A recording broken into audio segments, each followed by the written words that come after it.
प्रदेश के अंदर MIM party आ गई है। अपना झंडा अपना डंडा मजबूती से इंशाल्लाह पतंग ही पतंग दिखाई देना चाहिए हर तरफ, और सारी चीज इंशाल्लाह होना चाहिए। किसी के बहकावे में नहीं आना है, नहीं आना है, बिल्कुल नहीं आना है। अगर इसी तरह से हम अब भी अगर नहीं समझेंगे तो बाद में वक्त ऐसा आ रहा है कि हमारे लिए कोई अच्छे कॉलेज, कोई अच्छी शिक्षा का इंतजाम नहीं है, ना ही कोई मदरसों का इंतजाम है। अच्छा हो क्या रहा है, आज देखने में तो ये आ रहा है जो मजबूत मदरसे और मस्जिदें बनी हुई हैं वो भी टूट रही है। तो उसके लिए कौन आवाज उठाता हमारे लिए? मस्जिदों पे बुलडोजर रोक की मांग किसने करी? हमारे ओवैसी साहब ने करी, हमारे सदर शौकत अली साहब ने करी, रामपुर हमारे जिला अध्यक्ष साहब ने करी। यूनिवर्सिटी का आप देख रहे हैं कि माहौल क्या बना हुआ था, ऐलान हो गया था 40 में 38 विभाग इसमें जो इलीगल है। हम इंसाफ चाहते हैं, हम अपना हक चाहते हैं, और हक की आवाज उठाना कोई गुलामी नहीं, हक की आवाज उठाना कोई बगावत नहीं, हक की आवाज उठाना कोई सजावट खिलाफ बोलना नहीं। ये हमारा संवैधानिक अधिकार है कि जो हमारे हक के हनन करेगा, जो हमारे हक को मारेगा, हम उसके खिलाफ संसद से लेकर पार्लियामेंट तक लड़ते रहेंगे। देखिए भाई, राजनीति हम सब करते हैं। कोई ग्राम स्तर की राजनीति करता है, कोई जिला पंचायत स्तर की राजनीति करता है, कोई विधायक की राजनीति करता है। हमें राजनीति के साथ राजनीति करनी है, हमें शऊर की राजनीति करनी है, हमें इस वोट की ताकत को समझना है। मैं आपको एक मिसाल दूंगा। काशी राम जी आए थे एसी समाज से, साइकिल से सफर करते थे, लोग उनका मजाक उड़ाते थे, हंसते रहे कि देखो ये नेता बनने चला है।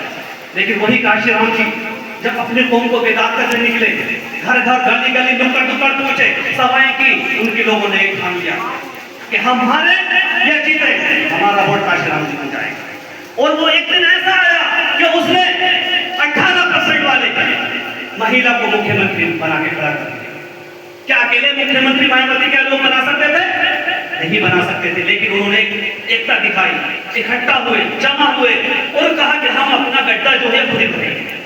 जब वो 18 से 20% एक जगह मुतहिद हो जाए तो हम जैसे सारे लोग उनके साथ होकर मुतहिद होकर मायावती को मुख्यमंत्री बना। आज वही काम हमें करना है। हमें ये नहीं देखना है कि जो हमने एक खूब सवाल किया है अपने जहनों पर, खासकर हमारे मुसलमानों ने, कि हमें समाज बीजेपी को रोकना है। एक बात जहन में नोट कर लीजिए आप कि समाजवादी को जो आप जिताने का ख्वाब देख रहे हैं, आप 95% वोट पहले दे चुके हैं, 22 में आप 97% वोट दे चुके हैं, आप उससे पहले लोकसभा में भी 99% वोट दे चुके हैं। क्या रिजल्ट आया? सिर्फ आपका वोट समाजवादी को मिला, ताकि ज्यादा वोट आगे से भी ज्यादा बीजेपी को चला जाए। तो क्या आप इस तरीके से बीजेपी को हरा सकते हैं? अगर बीजेपी को हमें हराना नहीं है, हमें जो है अपने आप को मजबूत करना है, क्योंकि बीजेपी हमसे हारेगी ही नहीं। हम एक तरफा वोट देकर कई बार देख लिए, सरकार आ रही है, सत्ता आ रही है, कहाँ आई सत्ता? हम सब लोग इकट्ठा होकर समाजवादी को वोट करते हैं और उनकी आदत सत्ता में बैठ के मोदी जी के साथ लड़ाई करते हैं।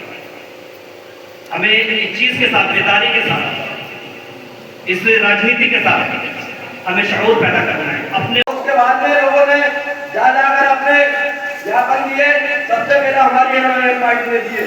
तो इंशाल्लाह आने वाले टाइम में हमारे सलमान शाह साहब का ध्यान रखना है, और इनका ध्यान क्या, अगर कहीं पर भी कोई पतंग का निशान आता है तो उसका हमें ध्यान रखना है। अस्सलाम वालेकुम व रहमतुल्लाह। ये थे जनाब यूएस साहब जो अपना महिला का इजहार कर रहे थे कि कब तक मुतहिद नहीं होगी मेरे भाइयों, बुजुर्गों, दोस्तों, नौजवान साथियों।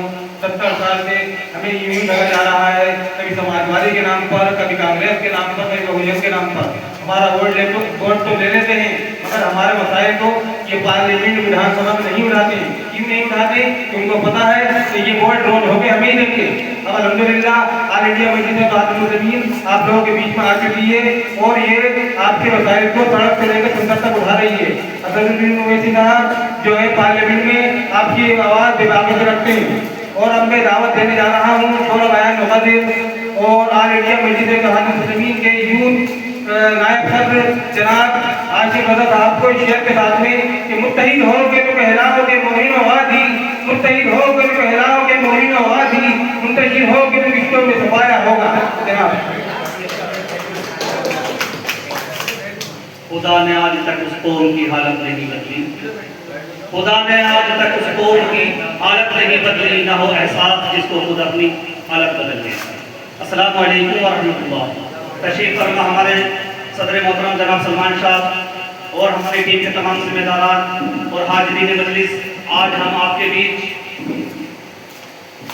बैरिस्टर असद ओवैसी साहब का पैगाम लेकर आए हैं, जो एक मारूफ और मशहूर शख्सियत है। आज हमारे आने की वजह क्या है? हम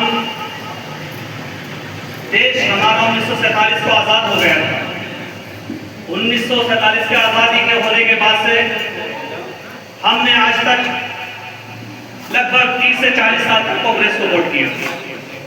उसके बाद हमने लगातार समाजवादी को वोट किया, उसके बाद बहन मायावती जी को वोट किया, यहाँ तक कि आज हम इनको वोट करते करते कहीं के नहीं रहे।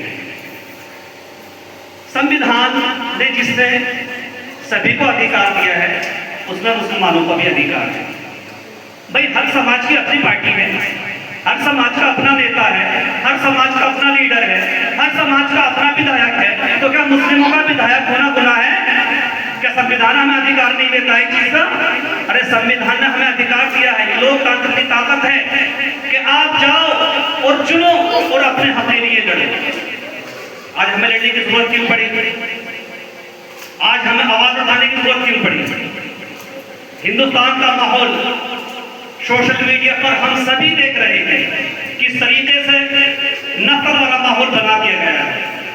इसलिए मुसलसल हम अपने प्रदेश अध्यक्ष अली साहब एवं पश्चिम उत्तर प्रदेश युवा अध्यक्ष एहतिशाम मंसूर के आदेश अनुसार मुसलसल एक बूथ 21 फीसदी की नारे के तहत हर नुक्कड़ हर सभा आयोजित करते चले आ रहे हैं। और आज इसी के तहत आज हमारा प्रोग्राम खुशीनगर ग्राम खुशीनगर में लगा था और इंशाल्लाह बड़ी तादाद में नौजवानों ने पार्टी से जुड़े हैं और पार्टी से जुड़ने के बाद में अपने आप को पिछले 70 बरस से ठगा हुआ महसूस कर रहे थे। तो आज उनको इस बात का एहसास हुआ, महसूस हुआ कि हमारे साथ में जितने भी नाम यहाँ सेकुलर दल थे, उन लोगों ने हमारे साथ में बेवफाई कर ली है, धोखा दिया है।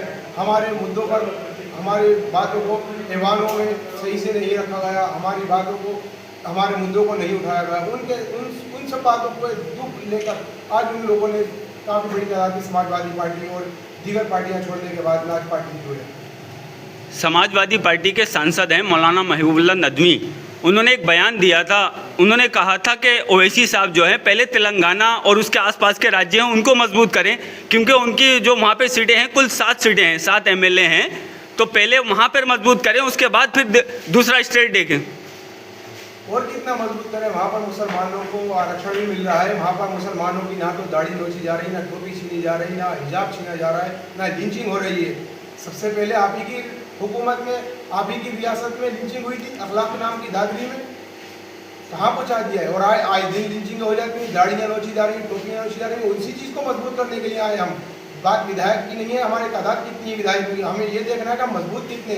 आज हम 22% होने के बाद में इतने आपको अपना कमज़ोर महसूस कर लिया है कि आज कोई भी हमारे खानखाओं पर, इबादत गाहों पर, हमारे मस्जिदों पर बिल्डोर चला दिया जाता है, कोई बोलता हुआ नजर नहीं आता है। और उसी वक्त में ये जो आप सांसद साहब की बात कर रहे हो, ये डेमोक्रेसी के लिए आत्महत्या करने के लिए तैयार थे, लेकिन उसी वक्त में हुजूम बड़ी तादाद में एक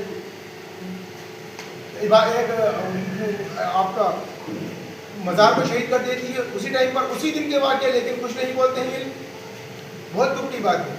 अच्छा, आपने अभी कहा था मुसलमानों को मजबूत, पहले आप जो है अभी किराए के घर पे हैं, पहले अपना घर तो बनाइए। जैसे पीस पार्टी है वो भी चल रहा है, वो गोरखपुर में है, आपके प्रदेश अध्यक्ष साहब मटेरा में थे, मैंने अभी एक फ़ोटो देखा था, मटेरा में वो वहाँ पे सड़क दिखा रहे थे और वहाँ के जो लोग हैं उन्होंने कहा यहाँ पर तो विकास हुआ है। अगर विकास होता तो उत्तर प्रदेश के जो आंकड़े हैं, जो आंकड़े उन आंकड़ों में क्या दर्ज है कि उत्तर प्रदेश में सबसे पिछड़ा हुआ जिला अगर कोई है तो बहराइच है, और बहराइच में सबसे पिछड़ी हुई कोई तहसील है तो मटेरा है। तो ये उन बातों को अगर आप नज़रअंदाज कर दो, अगर कोई कह दे कि ये आग से नजर आने वाली चीज़ को आप झुठला दो तो उसका कोई इलाज नहीं है। ये बल्ब की रोशनी सूरज की रोशनी नहीं है, इसको कह देने से कि रोशनी है तो उसमें बड़ा फर्क है। अच्छा, मेरी बात का जवाब मैंने आपसे कहा पीस पार्टी को लेकर, वो भी तो मुस्लिम पार्टी है, वो भी मुसलमानों के लिए ही आगे आए हैं, उसका जो थोड़ा सा जवाब दीजिए, आप बात को घुमाइए मत। तो पीस पार्टी जिस तरीके से आप पीस पार्टी की बात करते हैं, पीस पार्टी के भी एक वक्त में बड़ी तादाद में विधायक जीत कर आए थे। आज उन विधायकों की तादाद कहाँ है? आज खुद डॉक्टर अयूब साहब कहाँ पर हैं? उन्होंने खुद संगठन पर अगर काम किया होता या पार्टी को लेकर अपने फिक्रमंद होते या मुसलमानों को या फिर इस मुल्क में ना बेइंसाफ़ी ना इंसाफ़ी की अगर बात होती अगर उन मुद्दों पे रखते होते ऐवानों में या फिर कहीं पर भी मुद्दों पे सड़क से लेके ऐवानों तक, तो अगर नज़र आते तो उनकी यकीनन हम बात करते, लेकिन कौन से ऐसे इदारे में वो बात करते हुए नजर आए? कहाँ है?